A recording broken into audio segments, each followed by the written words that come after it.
Nationalism. For some, it's a source of pride, waving the flag, singing the anthem, standing united as one nation. But behind the parades and patriotic songs lies a much darker story.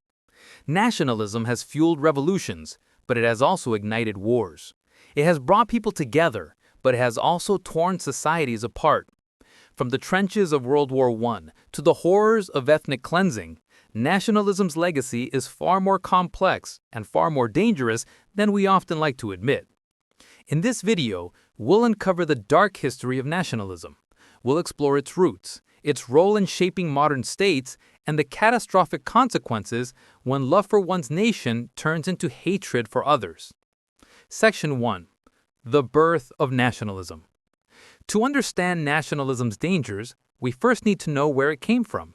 Before the 18th century, people identified more with their village, their religion, or their king than with a nation.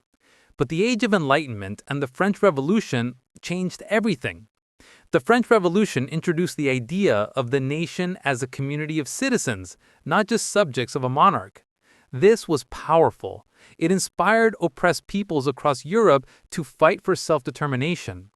But this idea also contained a dangerous seed. If one group could claim a right to nationhood, what happened to minorities within that group? Who counted as part of the nation, and who didn't? Section 2. 19th century nationalism. Liberation or exclusion. In the 19th century, nationalism swept across Europe. Italians and Germans unified into modern states. Greeks won independence from the Ottoman Empire. On the surface, this was liberation. But nationalism also meant defining who truly belonged. For example, in the new German Empire, minorities like Poles and Jews were often excluded. In Italy, southern regions were treated as inferior.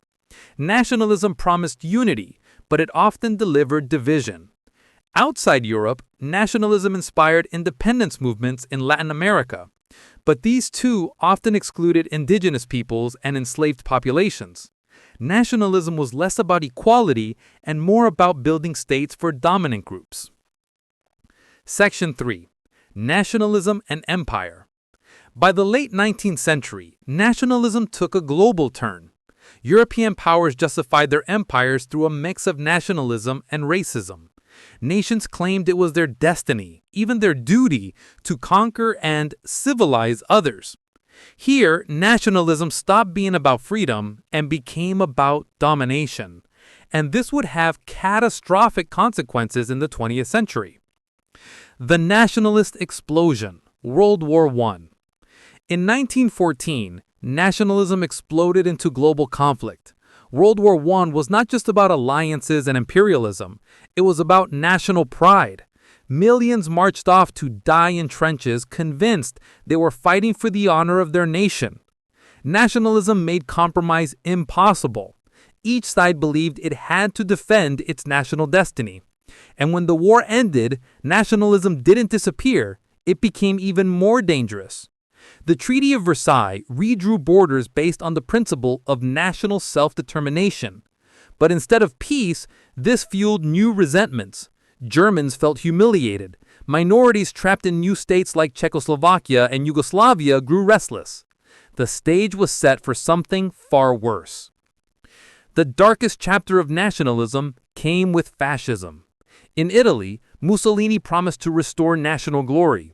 In Germany, Hitler weaponized nationalism into an ideology of racial supremacy. Here, nationalism was no longer just pride, it became hate. It defined the nation not by who belonged, but by who must be excluded, persecuted, or exterminated. The result? The Holocaust, genocide, the most destructive war in human history. Tens of millions dead, all in the name of the nation. Section 6. Decolonization and ethnic nationalism. After World War II, nationalism didn't disappear. In fact, it surged again, this time in the colonies.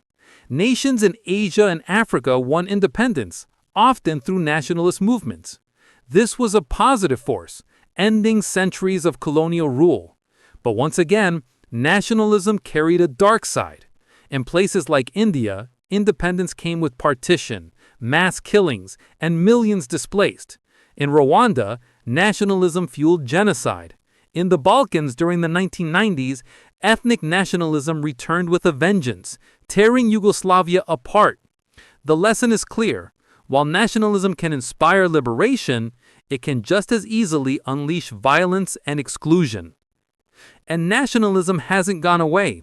Around the world today, nationalist movements are on the rise again.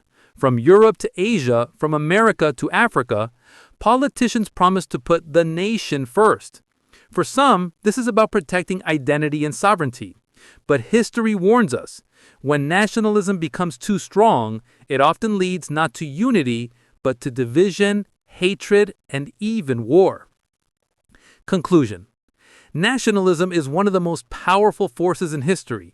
It can unite, inspire, and liberate, but it can also divide, oppress, and destroy. The dark history of nationalism shows us that love for one's country must never turn into hatred for others, because when it does, the cost is measured in millions of lives. So the next time you hear calls to put the nation above all else, remember the lessons of history.